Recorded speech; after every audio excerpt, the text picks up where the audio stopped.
Aquí comienza Radio La Caja Negra. La Caja Negra. El primer programa de Mar del Plata de debate psicológico. Conducción, Sebastián Gulín. Acompañan Emma Cecchini, Luciano Rossi, Dante Ferraro. Por FM de la Azotea 88.7, Radio Comunitaria. La Caja Negra.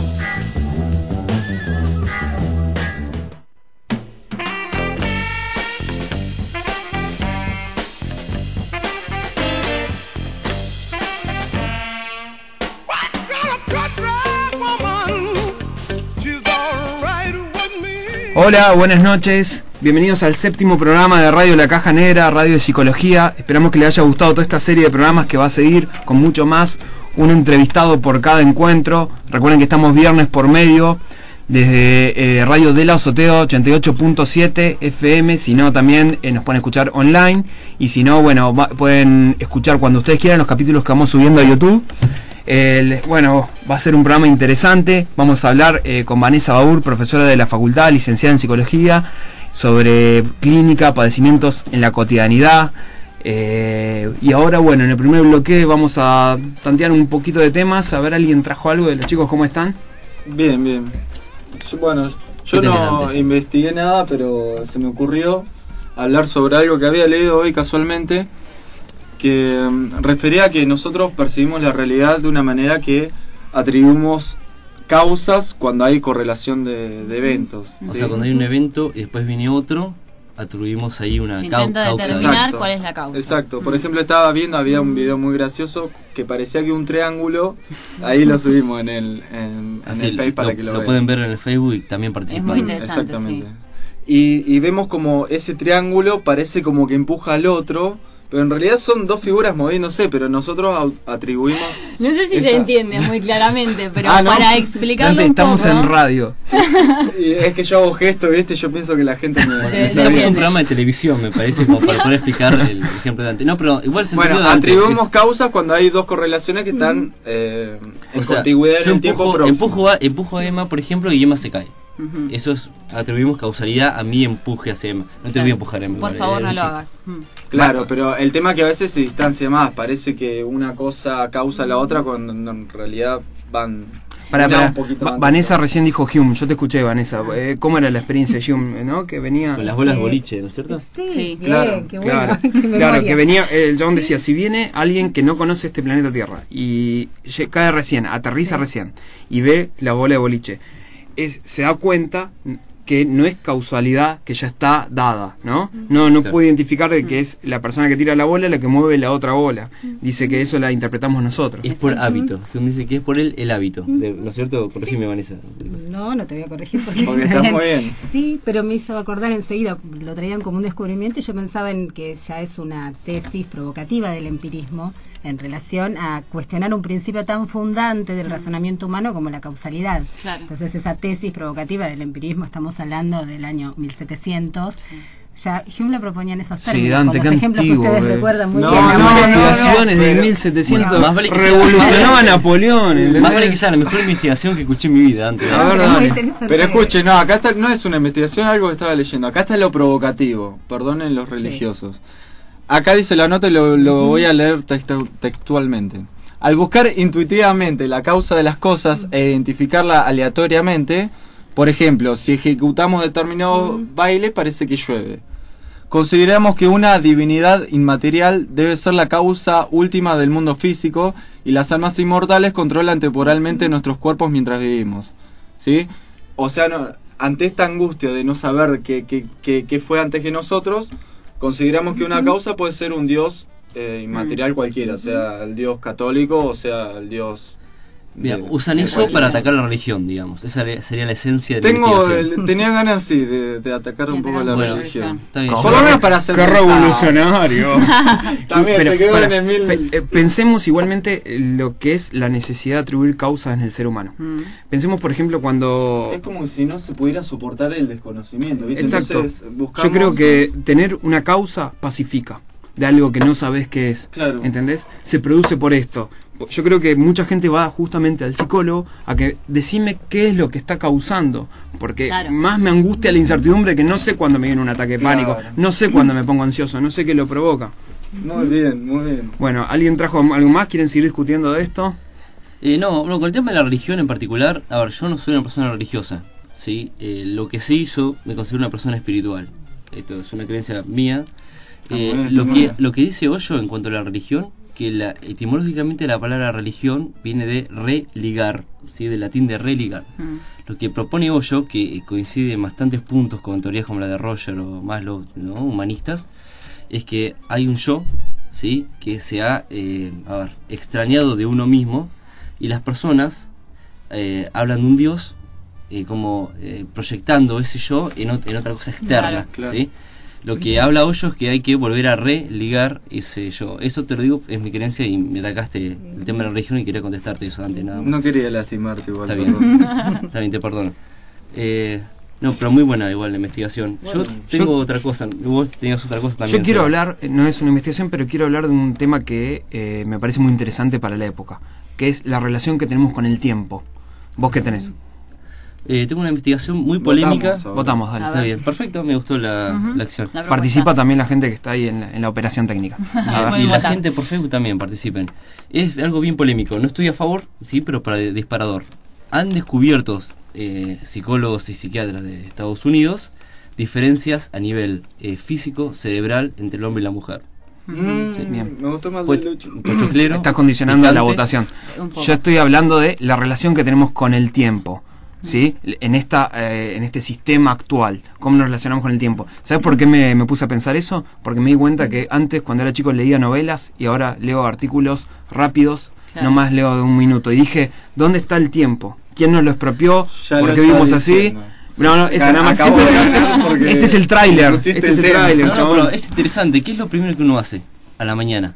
¿Qué es lo primero? Abre los ojos y ¿qué haces? Y te echo de casa, porque no estuvo bueno lo que vivimos. No se va. Esos chistes no me gustan. ¿Qué es lo que lo primero que uno hace es ver el reloj. Eso es lo que uno hace primero. Claro. Así de condicionados estamos por el tiempo. Es muy interesante lo que dijiste. Escuché estas frases. Hay que aprovechar el tiempo. El tiempo es oro. Todas esas cosas, ¿no? Yo traje algunas cosas para pensarlo, pero bueno, votemos. A ver, yo voto la mía. Me convenciste. A mí también me convenciste. Perdón, Lucho. Está todo bien. La democracia es así. ¿La gente de la operación vota por Lucho? Sí. ¿Vanessa? Hay que elegir, sí. Es la bolsa de la vida, sí. Bueno, y me gustó, así, quiero escuchar qué es eso de la diferencia biológica entre el hombre y la mujer. Ganó Lucho. Sí. ¿Gané yo? Voy a elegir otra directora de tesis. Buenísimo. Bueno. Dale, Lucha, tenemos un minutito. Sí, a ver, los señores yanquis, como es de costumbre, están del lado de las neurociencias, ¿sí? De lo más biológico. Y la nota es esta: el cerebro del hombre es más rápido, dice el título, pero el de la mujer se concentra más. Lo que hizo esta gente es usar neuroimágenes o diferentes técnicas, digamos, para visualizar cómo funciona el cerebro, cómo se relaciona, cómo se conecta. Y lo que dijo, las diferencias que marcan las investigaciones son estas. Las mujeres son superiores a los hombres en cuanto a su capacidad de atención, la memoria de las palabras y de los rostros, además de las pruebas de inteligencia social, ¿sí? Esto coincide mucho con el estereotipo que se tiene de la mujer. De la mujer en general, claro. Exacto. Los hombres... ¿A qué lo atribuye? ¿A una cosa genética o cultural? No. Bien genética, bien física, bien cerebral. Neuronas, estamos hablando de neuronas. Ahí es más discutible igual. Sí, yo lo rediscuto, pero lo quería traer acá como disparador. Sí, los hombres la superan en capacidad y velocidad del tratamiento de la información, ¿sí? O sea, el hombre aprende más rápido una cosa, pero la mujer puede, manejar más cosas al mismo tiempo. A ver, ¿qué más dice? Otra cosa interesante es que son complementarios. Esto me gustó de la nota. Más allá de lo polémico. ¿Qué es la un parte más complementario? optimista. No, complementario, claro, o sea, digamos que se junta un varón y una mujer de un super cerebro. No es como los Power Rangers que se unen, no. Es como que el hombre y la mujer juntos se potencian y se complementan. Me gustó, me pareció romántico, me gustó. Lo que que una pareja gay es menos porque no es complementario. Bueno, esa es otra conclusión de la elección. Fíjate cómo voy bajando tu teoría a cosas contradictorias. Seba, no es mi teoría. Dios, que se entienda, yo estoy en contra de esto, por Dios. Otra cosa más, La investigación explica que los hombres en promedio más aptos para aprender y ejecutar una sola tarea, como por ejemplo andar en bicicleta, esquiar o navegar, mientras que las mujeres tienen una memoria superior y una mayor inteligencia social, ¿sí?, que las vuelve más aptas para ejecutar tareas múltiples y encontrar soluciones para grupos. Por ejemplo, nosotros que tenemos un velero cada uno, ¿no es cierto? Es más fácil para nosotros navegar. Claro. Para las mujeres, cuestiones más sociales.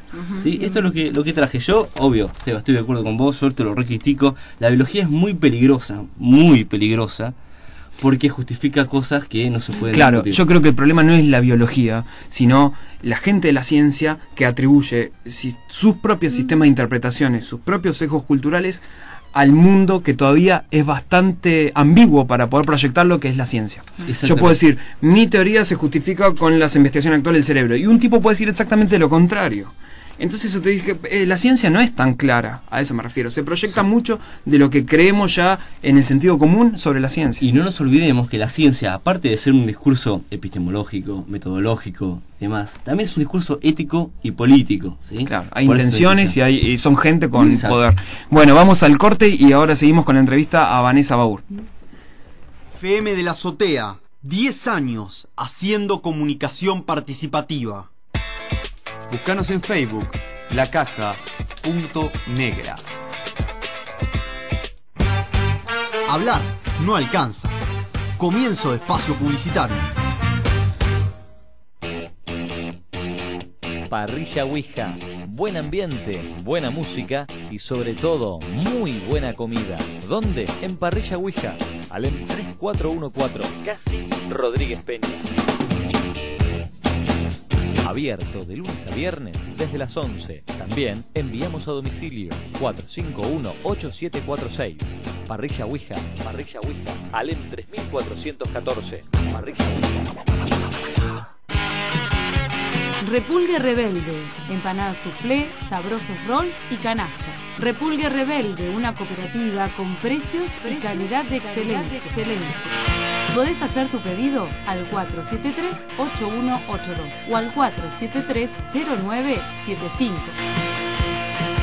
Repulgue Rebelde está en Independencia 4251. Nuestro horario de atención es de 12 a 14 y de 19:30 a 23:15. Todos los días.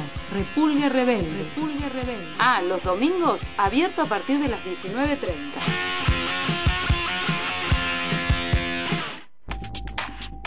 Paula D'Amato Peluquería. Un nuevo espacio con la mejor atención. Asesoramiento técnico especializado y cálido ambiente. Consultas y turnos al 480-5881. En Facebook, Paula D'Amato Peluquería. De martes a viernes, de 9:30 a 18 y los sábados, de 9:30 a 20.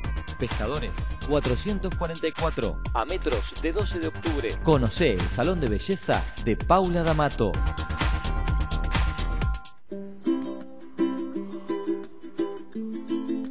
Bioquitol, limpiador multiusos, para pisos de madera, flotantes, vidrios, metales, baños y cocinas.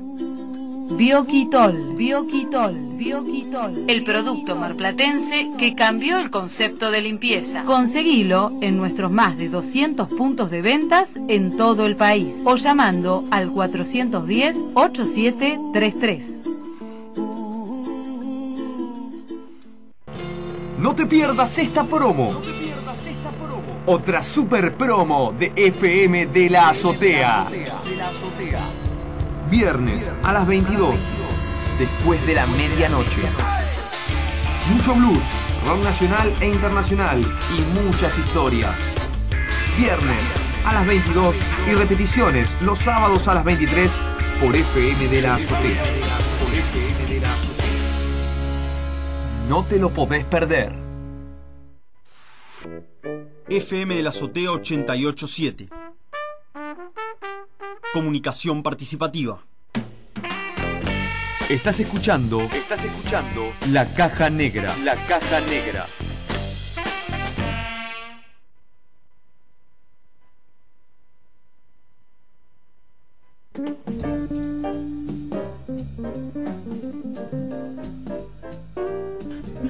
Bueno, ya estamos en el segundo bloque de La Caja Negra. vamos a hacerle una entrevista a la licenciada Vanessa Baur. Ella es profesora de la facultad, de las cátedras de filosofía, también de clínica. Recientemente acaba de dar un teórico. También es mi directora de tesis, que es sobre perversión. Me interesa mucho. Después vamos a hablar un día sobre perversión y estaría bueno invitar a alguien que se pueda dialogar sobre este tema que merece otro capítulo aparte, ¿no? Seguro. Bueno, Vanessa, ¿cómo estás? Hola, muy bien, muchas gracias por la invitación. Bueno, no es nada. Vanessa, ¿qué nos puedes decir? A mí me gusta siempre pensar la actualidad, el presente de la psicología, no sobre los escritos del pasado, sino pensar a ver si estos fenómenos de ahora tienen una relación con lo que está en los libros, con la clínica que hablaba Freud, por ahí más actual Lacan. ¿Qué nos puedes decir de lo más prevalente en el consultorio hoy en día, en lo que ves hoy en los encuentros, lo que más viene la gente a pedir, o ves que tienen un parecido con los casos que nos contaba Freud de Dora, del hombre de las ratas, casos de neurótico obsesivo, de histeria? ¿Es lo mismo lo que encontramos hoy en el consultorio? Varias cosas estaban en el enunciado de tu pregunta, me parece, ¿sí? A ver, trataría como de despejarlas un poquito para poder dar alguna respuesta más o menos seria a la pregunta. No podría hablar de prevalencia porque no tengo ningún estudio serio, como el que citó hace un rato Luciano, hecho al respecto. Sí podría referirte que los motivos de consulta quizás hoy pueden ser un poco más variados por la difusión misma de la profesión del psicólogo. Quizás hoy hay mucha mayor incidencia de consultas, quizás menos causadas, menos motivadas, más me mandaron de la escuela, me mandó la psicopedagoga, me mandó el doctor, más del orden de no sé qué tengo, pero me mandó el doctor porque dice que es nervioso o que es estrés. Vieron, donde no hay causa, aparece, como decías hace un rato, algo tiene que llenar el lugar de la causa. Bueno, cuando es psíquico muchas veces se dice es estrés o nervioso. Entonces quizás hay mayor variedad en el enunciado de los motivos de consulta. Ahora, por otra parte, por lo menos como pensamos la clínica, y quizás es algo que nos han escuchado decir algunas veces en la facultad, lo que lleva a un sujeto a consultar, y lo enunciará de diferentes modos, es algo que está tambaleando de lo que antes estaba estabilizado en la vida. Algo que está tambaleando, que está provocando un sufrimiento, un malestar, algo con lo que no se sabe cómo resolver, y quizás eso empezó a molestar en un momento y antes no molestaba. ¿Cómo perdón que te interrumpa, cómo trabaja el psicoanálisis este tipo de situaciones? ¿Qué tipo de situaciones? Lo que comentabas, ¿no? Yo no está hablando de algo muy general, sino algo que estaba estable en la persona, se desequilibró y eso lleva a la persona al consultorio. Hablaba más que nada en general, para poder diferenciar los otros tipos de terapias. Pues estabas pensando que el abordaje, digamos, ¿cómo sería el abordaje clínico en las primeras entrevistas, por ejemplo?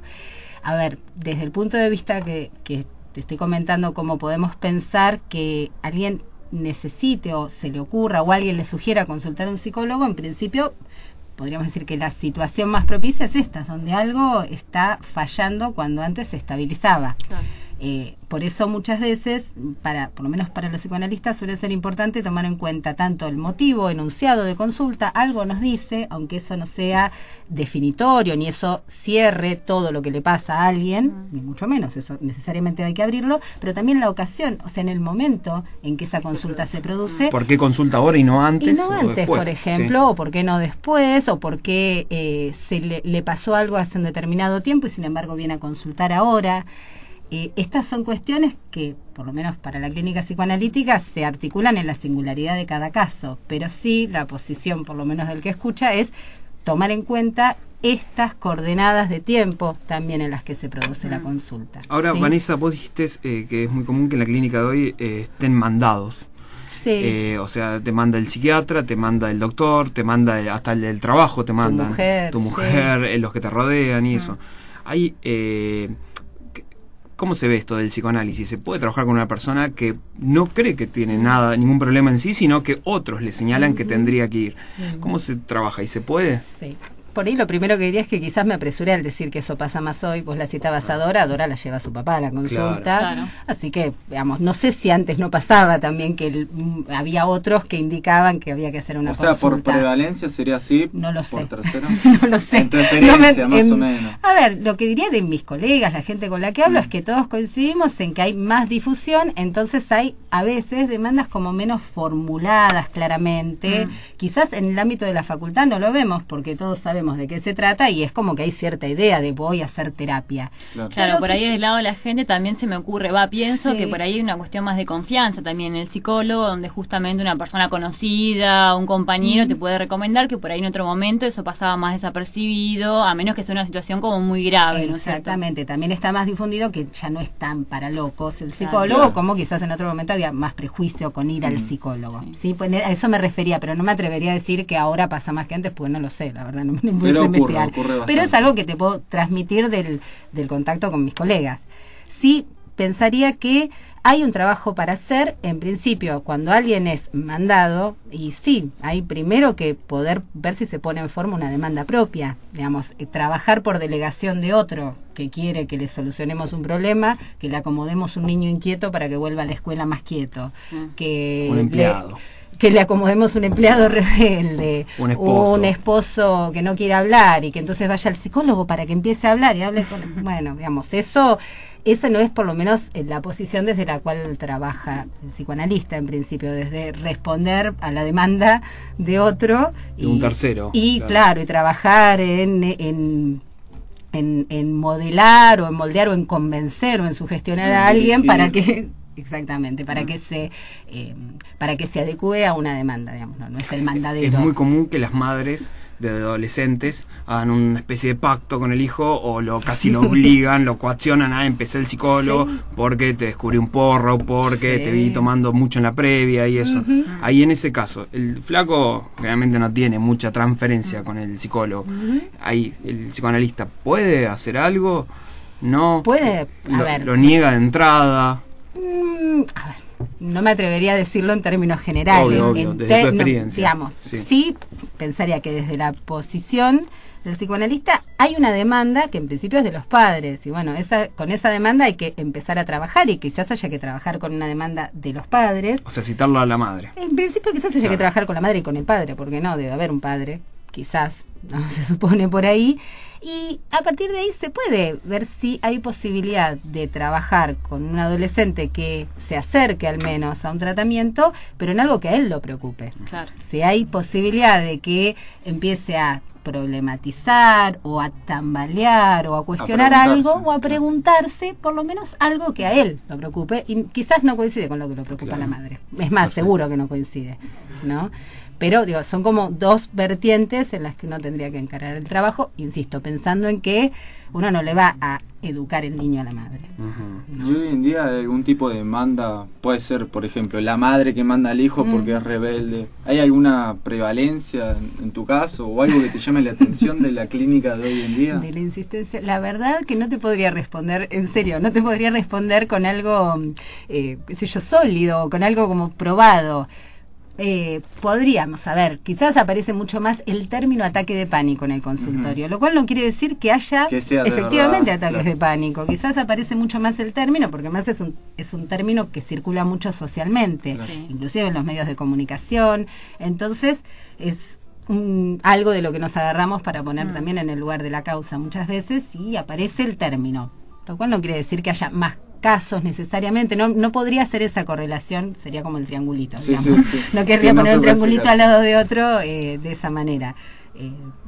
Sí te diría que hay términos que se escuchan más, hay nominaciones que se escuchan más. Depresivo, me imagino. Depresivo, exactamente, bipolar, quizás son términos que circulan mucho socialmente, que son parte del discurso psiquiátrico, ¿sí? Pero bueno, yo creo que la gente consulta cuando sufre, y habitualmente se sufre por los motivos humanos por los que se suele sufrir, ¿no? ¿Cómo sabe, Vanessa, ya yendo a la clínica más pura, cómo sabe la persona del lado del sujeto, el que va a consultar, que está avanzando en una terapia? que está yendo por el carril adecuado. Puede saberlo, puede tener conocimiento de eso, una brújula, porque la persona dice, a veces estoy contento y me voy ahí triste, estoy avanzando, ¿no? Me sirve, Sí. por ejemplo, ¿no? Y otros que dicen, mirá, ya siento que no tengo nada que decir, nada que hablar, que voy a tomar mate con el analista, conversar sobre política. Si pasa eso, es para interrogarse qué está pasando si se instala esa situación. ¿Toman ¿verdad? mate los analistas con los pacientes? Yo pensé que me ibas a convidar un mate ahora. No sé, qué sé yo. Yo en general no, pero puede haber Vos te quien das lo cuenta que haga. tapaste mi pregunta súper interesante. Volvamos a nadie le interesa. Volvamos a tu pregunta, por favor, Vanessa. Sebastián, que estabas diciendo. A ver, nuevamente, insisto, seré molesta con esto, respetando la característica de que cada caso tiene sus particularidades, sus singularidades.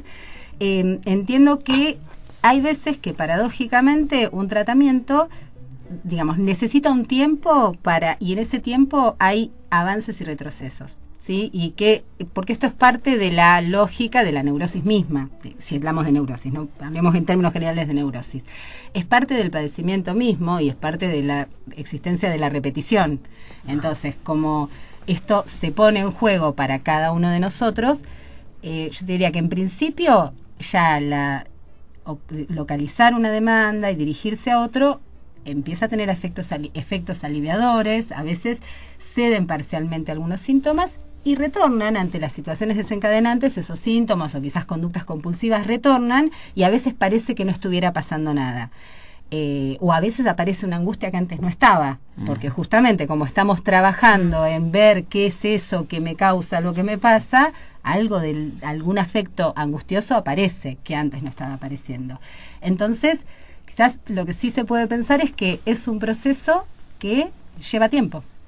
Ahí a mí me gusta una metáfora que creo que la cita en el teórico de Freud respecto de los tratamientos médicos. Freud dice, yo no veo por qué se le exige tanta celeridad en el tratamiento al psicoanalista, en el tratamiento de las neurosis, cuando no se le exige al médico en el tratamiento de un carcinoma. Digamos, porque es un proceso lento, es una enfermedad compleja, es un proceso lento y que lleva sus momentos de mayor molestia, inclusive de mayor dolor, inclusive a veces se quejan los familiares de los pacientes. Claro. Eso sí, eso es un clásico. Bueno, eso estaba pensando Sí. mientras comentabas esto, más en general, ¿sí? No tanto dentro del psicoanálisis.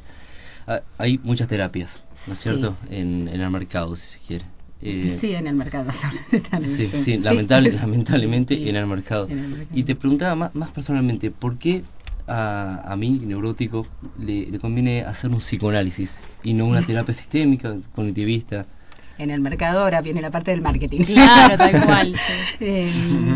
A ver, no sé si te conviene más. La verdad que yo te puedo decir qué es lo que te ofrece o qué es lo que se propone en psicoanalista, que quizás sí es diferente a lo que se propone otra corriente y que quizás vos prefieras lo otro. Está bien, digamos, básicamente porque el psicoanálisis va a intentar trabajar en relación a que puedas, más allá de lo sintomático, que puedas estar en una mejor posición en relación a actuar en relación a tu deseo y que puedas estar en una mejor posición para elegir con menos costo de sufrimiento, con menos inhibiciones. Eso sería la propuesta, si cabe decirlo así, no sé, ética del psicoanálisis, pero eso te va a llevar quizás un trabajo, un compromiso. Nadie, digamos, el psicoanalista no te va a decir lo que tenés que hacer. Te va a ayudar a descubrir lo que querés en todo caso, pero no lo que tenés que hacer.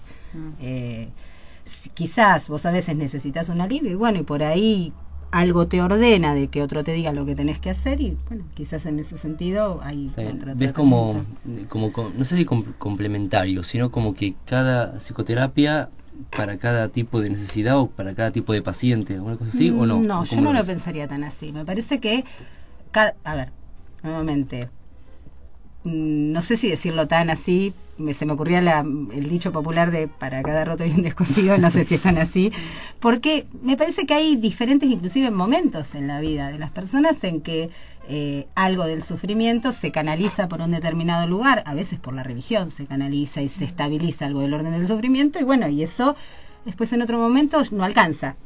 No alcanza con consultarle al pastor de la propia iglesia, por ejemplo. Con el pastor se hablan algunas cosas y se hace necesario otro espacio. Entonces, no sé si decir para tales patologías hay que hacer psicoanálisis, para otras patologías hay que hacer terapias conductuales, para otras patologías. Me parece que tiene que ver con la posibilidad de implicarse en relación a lo propio y de transitar un camino que no va a ser sin... algo así como sin un costito de angustia. ¿Qué sería Costito. implicarse con lo que le pasa a uno? ¿Cómo sería eso? ¿Cómo sería? Y no esperar que todo te lo diga el otro. Que el otro te diga lo que tenés que hacer y que esto sea vivido desde Claro, afuera. yo lo veía igual, en vez de atribuirle la Sí, causa a otras también. personas por las penas de uno, Sí. implicarse uno con lo que le pasa y decir, ¿qué estoy Comprometerse haciendo con lo que- yo Sí. que hace que tenga esta pena? Sí. por ejemplo? Eso a veces se dice y parece que uno es así como muy copado y muy implicado y por ahí va a un tratamiento y no quiere saber nada, compensarlo. Es como algo que se produce en el interior de la lógica de un tratamiento, esto mismo. Pero esa es una pregunta fundamental para que pueda discurrir algo distinto con uno. Porque como bien decís, esa es por ahí la posición más neurótica, atribuir a otro el sufrimiento. Claro, hoy hay un estamos- otro que... Hoy hace mal. hablando de los triangulitos de la Sí. causa, de ¿Cómo te quedó el tema de triángulo? de atribuir Sí. causas, también atribuimos la causa de nuestras penas a otras personas, la hablamos con Emma, en vez de hacernos cargo de que nosotros. algo- Cuando nos pasa algo malo es de afuera, y cuando hacemos algo bien es porque lo hacemos, digamos. No sé si se entiende. Vanessa, hablaste del deseo, ¿no? En un momento. Por ahí es muy básica la pregunta o por ahí no, pero ¿qué es el deseo? Básico. Mirá qué ojalá fuera básico eso. Y yo pudiera responder a Windows eso. 95, es básico. No te voy a poder responder a eso en términos básicos. Te puedo decir Como para que se alguna, entienda igual, alguna más que concepción. Primero que el deseo no es lo que yo quiero, no es un capricho y no es formulable. En el deseo, por lo menos para el psicoanálisis, es un espacio posible respecto de lo propio. Es un espacio que que tiene más que ver con lo inconsciente y es un espacio que motoriza, tiene que ver con la vida, el deseo. Cuando está paralizado en relación al deseo, alguien, bueno, a veces se siente deprimido justamente porque nada lo causa. Bueno, que traduzcamos muy chatamente, pero vieron que a veces la gente dice nada me causa. Bueno, nada te causa, no hay ningún espacio que te mueva a ir encontrando distintos señuelos, porque bueno, en la vida todos los objetos para el psicoanálisis son señuelos, pero bueno, eso es lo que nos mueve. Señalos porque nada satisface el deseo. Y porque no hay un objeto del deseo, ese objeto está perdido. Lo que hay es una posibilidad de moverse en la vida en función de eso. Es como la ¿no? zanahoria frente al burro, digamos, algo que nunca vamos a Salvo alcanzar, que la pero zanahoria siempre... está atrás, además. Está causando, ni siquiera está delante Claro, del burro. claro. Claro. Y además es algo un pero motor que empuja. Es un motor de la vida, el deseo. Entonces, pensándolo de este modo, si uno no lo reduce a lo que yo quiero en los términos egoístas, el deseo muchas veces incomoda. A veces es más fácil pensar que uno hace... acomodarse a lo que los otros esperan de uno y uno lee que los otros esperan de uno y uno se acomoda a eso y eso a veces es más fácil que decir, no, pero quiero yo esto. Lo estoy tratando de traducir a términos de palabras, aunque no necesariamente se diga así. En ese sentido es más incómodo y es trabajo el deseo. Digamos, el deseo es una distinción vieja que inclusive existe en la filosofía, pero el deseo es trabajo y es una tensión, no es el goce inmediato, al contrario, es una tensión que mantiene la vida. ¿No? Pensaba en realidad también para ir desglosando un poco las palabras y también a partir de que justamente cuando publicitamos, digamos que vos te ibas a venir, la idea era un poco hablar de la clínica de hoy y de las neurosis. Sí. Dijiste la palabra neurosis, el concepto, y es también un concepto complejo. Pero un poco sabiendo que hay gente que nos escucha que por ahí no entiende bien de qué estamos hablando, tratar de justamente explicarlo de una manera lo más sencilla posible también. No sé si lo voy a lograr, voy a intentarlo. A ver, por lo menos ¿a qué me refiero cuando digo neurosis acá en este contexto? Voy a tratar de explicar al menos eso. En principio, la neurosis es un padecimiento, pero quiero aclarar esto, sabemos que para el psicoanálisis no hay una normalidad, digamos, hay necesariamente, en tanto estamos en la vida, de algún modo nos tenemos que ir defendiendo y armándonos. Y eso puede ser neurótico, puede asumir otras formas. El modo neurótico tiene que ver con un conflicto entre el yo y eso que en nosotros mismos nos parece ajeno, pero insiste en nosotros mismos, y el psicoanálisis lo llama pulsión, ¿sí?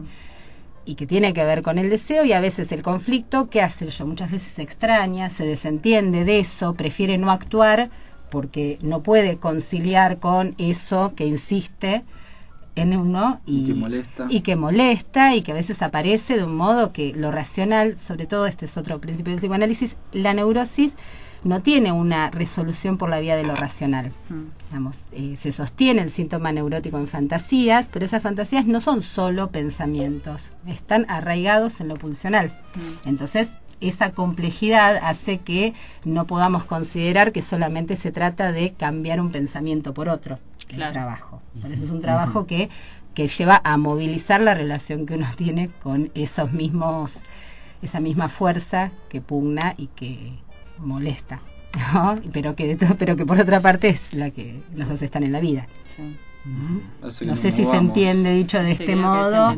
Y después se asume diferentes formas el síntoma. Como para llevar un ejemplo, estaba pensando, porque no nos escuchan solo estudiantes de psicología, sino o apuntamos por lo menos a un público más general. Llevado un ejemplo, una persona de hoy por hoy atravesada por el mercado, atravesada por lo que nos atraviesa a todos. A ver, ¿qué explicación le da el psicoanálisis a lo que le pasa a esa persona que está, como vos decías, movilizada, que está con angustia? A ver si puedo entender. Ponernos en situación. Sí, a ver, estoy tratando de entender en qué estabas pensando. No, estaba pensando en un ejemplo práctico. A ver, porque, ¿cómo sería el ejemplo? Bueno, vamos a poner una situación entonces. Bueno, yo ¿lo puedo poner yo? Ay, ella guarda. Es mi cumpleaños. 40 años, 45 años. Tenés familia, tenés 2 hijos, estás casado. Sí. Pero yo voy a poner, trabajás en un supermercado y mal pago. Sí. El salario familiar mínimo, ¿sí? Estás ahí, vivís al día, llegás a casa, los chicos, ya sabemos lo que significa eso, bueno, problemas con la mujer, etcétera. Suegra pesada y que se mete en la vida de uno. Sí, vecino, vecino molesto, vecino molesto, mala relación de trabajo, etcétera. Ahora, él sueña que se va de viaje por el mundo solo, ¿sí? Bien, ahora, ¿le conviene ir al psicoanálisis? ¿Por qué? Va a encontrar su deseo, pero le va a traer un problema con el compromiso, con la familia, con el trabajo, con la realidad. ¿Por qué necesariamente? A ver. Así, ¿Va por ahí, Lucho, lo que vos querías decir? Perfecto, sí, eso mismo. Bueno, igual la situación que dijiste tiene como toda una complejidad, inclusive social, en términos de insatisfacción, bueno, tenía como toda una complejidad, pero esto último que dijiste, a ver, insisto, el deseo no necesariamente tiene que ver con soy libre, me suelto mis amarras y alcanzo la libertad yéndome solo por el mundo, que es una fantasía a veces, es una fantasía neurótica la de la libertad. Hay me iba a poner como muy teórica, pero a mí me acordaba de un fragmento bastante criticado, pero del seminario 3 sobre la psicosis, en que Lacan critica el discurso de la libertad en este sentido, es este sueño de que voy a ser libre finalmente, voy a ser autónomo, como si fuera algo alcanzable, y es una fantasía neurótica, la libertad como desamarrada. De hecho, es más cercana a la locura en ese sentido la libertad que a lo realizable. Entonces, el deseo no tiene que ver, quizás en ese sujeto que vos estás planteando, quizás tiene que reubicarse o poder encontrar otras satisfacciones en la vida que no necesariamente lo lleven a expulsarse de lo que ha construido. ¿Por qué debería expulsarse de sus vínculos? ¿Por qué? Quizás puede reubicarse de otro modo para encontrar otra satisfacción en esos vínculos, por ejemplo. Por más que el sueño se enuncie, o en el contenido manifiesto del sueño haya un enunciado en términos de, libertad, solo. Sí. Pero va a encontrar su deseo si tiene una imposición real, como que tiene que trabajar, mantener a sus hijos, a su familia. ¿Qué pasa ahí? O por ahí la puede encontrar, no sé. Pero, nuevamente, porque quizás el deseo no es necesariamente subirse a un crucero o tomarse un avión y irse a hacer mochila en Europa. Quizás lo que tiene que ver es con ubicar otras satisfacciones posibles en la vida.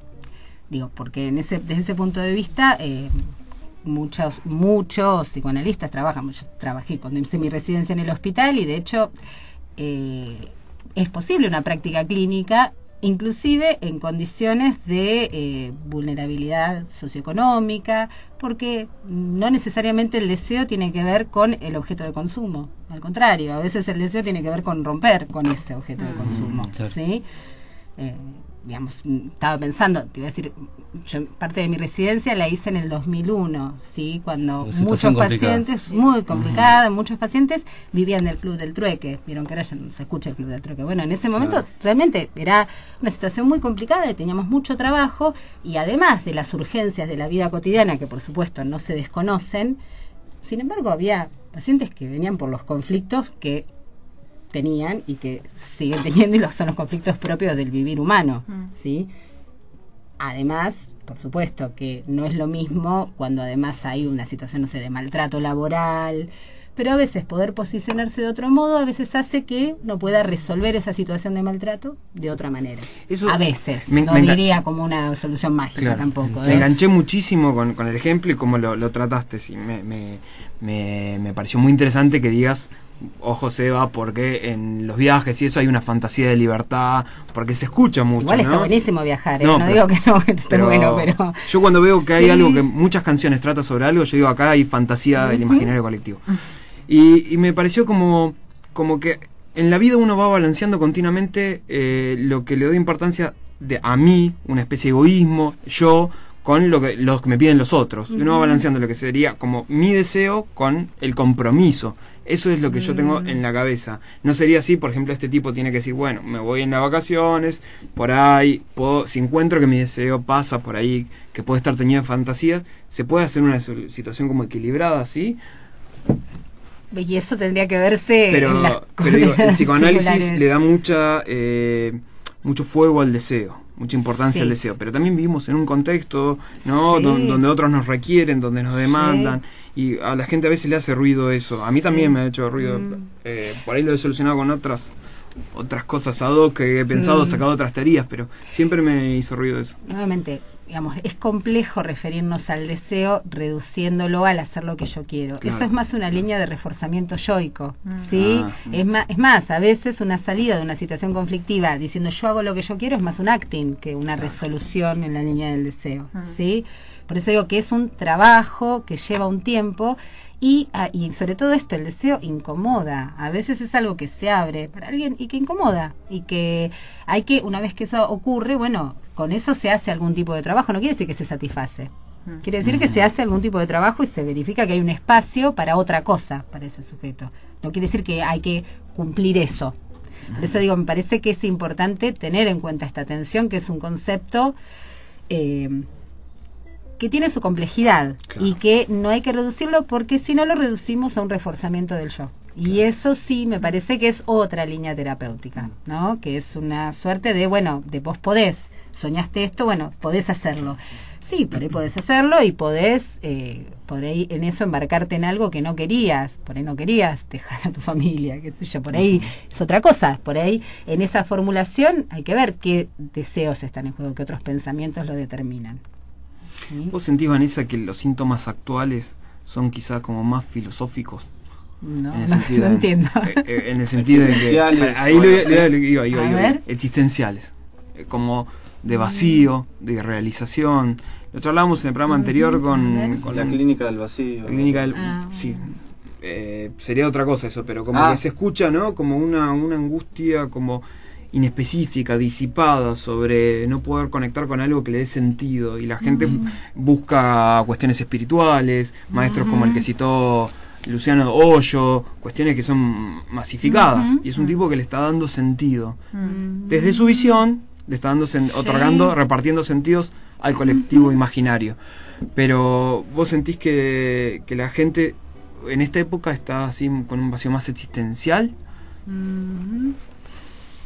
Ay, no sabría decirte si lo siento en esos términos.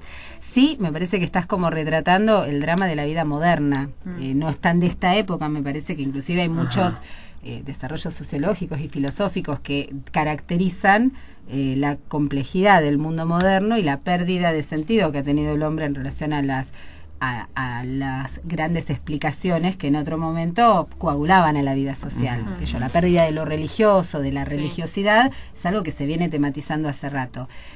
Puede ser que sea algo que se escuche clínicamente, puede ser que tenga que ver con la búsqueda y la proliferación de libros de autoayuda, de diferentes escuelas, de la respiración, de qué sé yo. Puede ser, pero no me parece que sea tan de este último tiempo, me parece que es más propio de lo moderno, ¿no?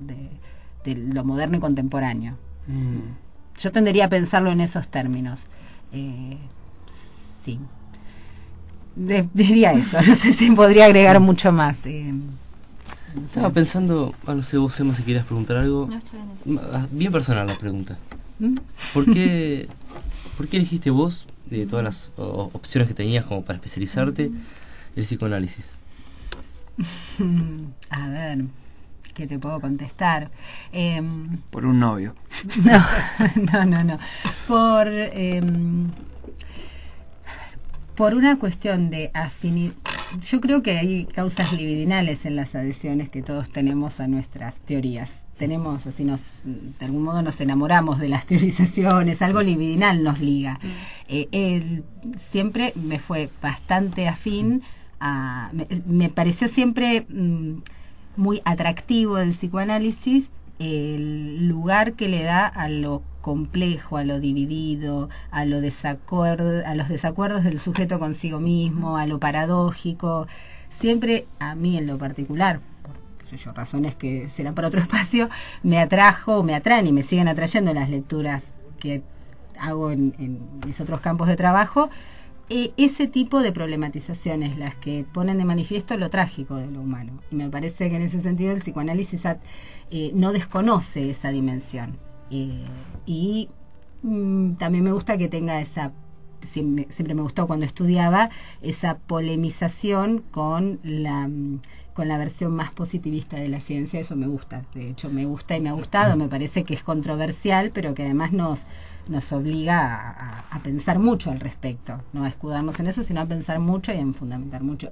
Y por otra parte, porque en mi experiencia personal y en mi práctica he corroborado la eficacia y claro, las ventajas, los beneficios subjetivos de hacer un análisis en lo personal y en mi práctica clínica lo puedo corroborar. Ya que tocaste el tema de lo científico y lo positivista, no puedo evitar, perdón, no puedo evitar preguntarte, se ha criticado mucho la base científica del psicoanálisis. Sí. Y por ahí un poco más lo de la base lacaniana, porque Freud está más vinculado con lo biológico, lo filogenético, era neurólogo, digamos. En ese sentido, ¿qué tenés para contestar a nuestra audiencia? A esta audiencia, está bien, que he querido como no meterme en ese tema y yo misma me fui metiendo en el tema porque... El inconsciente la fue llevando. Sí, me fue llevando ese tema. No quería decir... Fue una decisión. Fue una decisión en este punto. Orden del deseo. Que me parece que no hay que esquivarle, pero no es un problema que no creo que hay que tratar en términos reduccionistas. Que me parece que es súper interesante plantearnos, como te decía hace un ratito, ¿qué entendemos por ciencia? ¿Qué versión de la ciencia tenemos? Porque no hay una versión. Quizás la versión más difundida es la del estudio que vos traías. La positivista, exactamente, una versión más positivista de la ciencia, más experimental y positivista, porque claro, en este caso podría ser un experimento, pero muchas veces se articula lo científico con la elaboración de escalas en base a la aplicación de un instrumento. Bueno, yo pondría en duda que lo científico se limite a ese aspecto. Parece que lo científico no deja de estar encarnado, como decía Samaja, basándose en Peirce, en un sistema de creencias. También forma parte de la estructura de creencias de una sociedad. Entonces esa problematización en primer lugar la haría.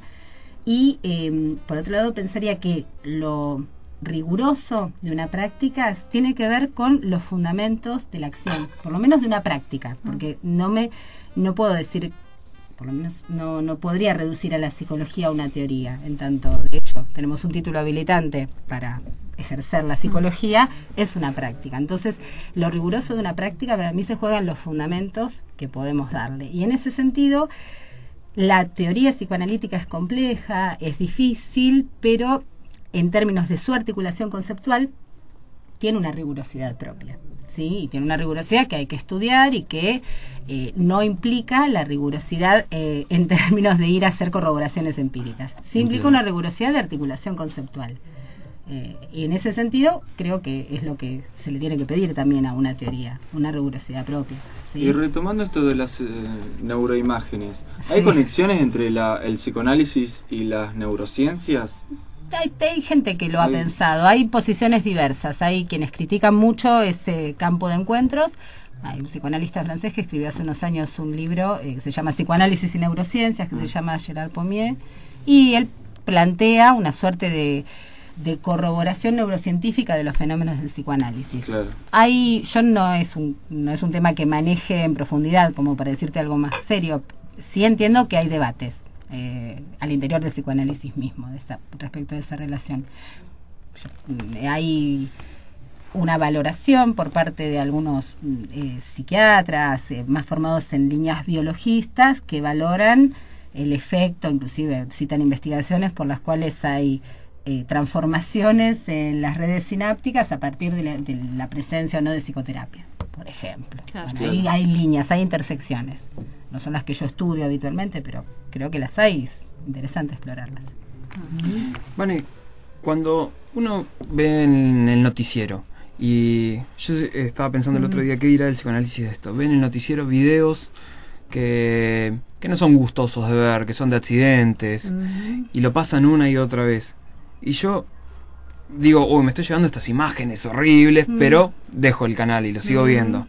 Y veo que, no sé, hay un accidente en una calle y todos nos acercamos, y es, ¿para qué quiero ir a ver eso, no? Pero bueno, es más que ayudar, ¿no? Es algo que voy y me pongo ahí y me quedo viendo. Chusmear. Sí, pero es más que chusmear, porque me quedo atrapado. ¿Qué dice el psicoanálisis? ¿Qué lectura se puede dar de eso?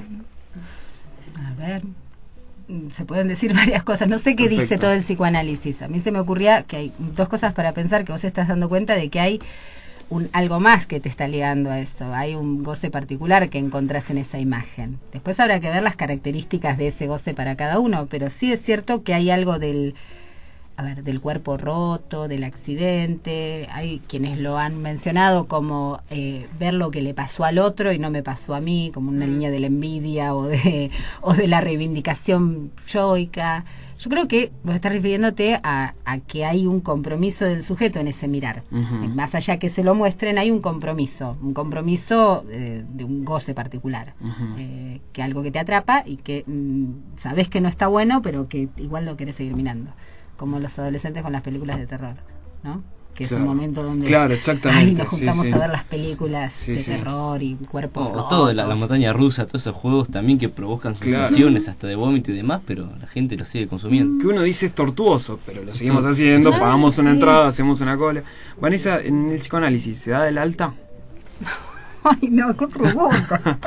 Es así, vamos a debatir, abramos el tema fin de análisis terminable y interminable. Ay, en 2 minutos. Y en 2 minutos, además. ¿Qué te puedo decir más o menos serio de eso? 1 minuto 40. A ver, hay terminaciones de los tratamientos y las tiene que haber. Y las tiene que haber porque es parte de la lógica misma del proceso. Tiene que haber terminaciones de los tratamientos. Lo que no hay es algo, como te imaginarás, predestinado, predefinido, un tiempo que ya se sabe de antemano, ni tampoco es un tiempo que sepa el terapeuta. Es un tiempo que se tiene que producir en el interior de ese tratamiento y en el interior de esa transferencia, ¿sí? Pensemos que para nosotros es un concepto clave y central de la clínica, que es la transferencia. Entonces, necesariamente tiene que haber terminaciones de Un los minuto tratamientos. para definir la transferencia. No me dijeron que iba a ser así. 1 minuto, ustedes que se estaban quejando del tiempo y del capitalismo, me vienen acá con la lógica del capitalismo. No podría en 1 minuto que te voy a... Bueno, Vane, estuvo muy bueno, porque son cosas de la cotidianidad, esto que nos quedamos pensando, que escuchamos de la gente que va al psicólogo, que... Una cosa que me quedé pensando, y lo último ya. En 30 segundos. Sí, rapidito. Yo veo que ahora, por ahí, una barbaridad voy a decir. El psicoanálisis puede ser que pegue más con la gente, por decir, de lectura, de grado, universitaria, con cierta cultura. Los snob, digamos. No sé si es snob, no sé si de prestigio, con gente que lee, que tiene esa costumbre, o también pega con gente de otro polo. Sí, por supuesto. Y también no necesariamente alguien tiene, es más, alguien no tiene por qué saber nada de la terapia, como cuando vas al médico no tenés por qué saber mucho del saber del médico para que, exactamente, no, es más, y de hecho tiene que ver con la posición del que escucha, qué eficacia tiene en relación a la transferencia, al alojamiento de esa demanda y al trabajo con esa demanda. No creo, es más, a veces las razones intelectuales pueden ser más un obstáculo, servir más a la resistencia, que por ahí favorece un primer acercamiento, como que queda bien el psicoanalista, pero eso no garantiza nada. Bueno. Lástima que se termina el bloque. Lástima que se termina, tenemos que dejar, nos encontramos dentro de 15 días entrevistando a Emiliano Galende, hablando de cosas que él escribe en los diarios, sobre la sociedad, sobre la angustia, los temores, las esperanzas, cómo ve el futuro de la gente y cómo está posicionada la salud mental hoy en día. Así que nos vemos dentro de 15 días, búsquenos en Facebook, La Caja Negra, Radio de Psicología. Muchas gracias, Vanessa, por estar. Y antes la próxima voy a explicar lo que quiso decir con el triángulo. Voy a explicarlo. Una edición especial hay que hacer para que Dante explique, pero con video y todo, cámara HD y eso. Bueno, muchas gracias por estar, hasta luego.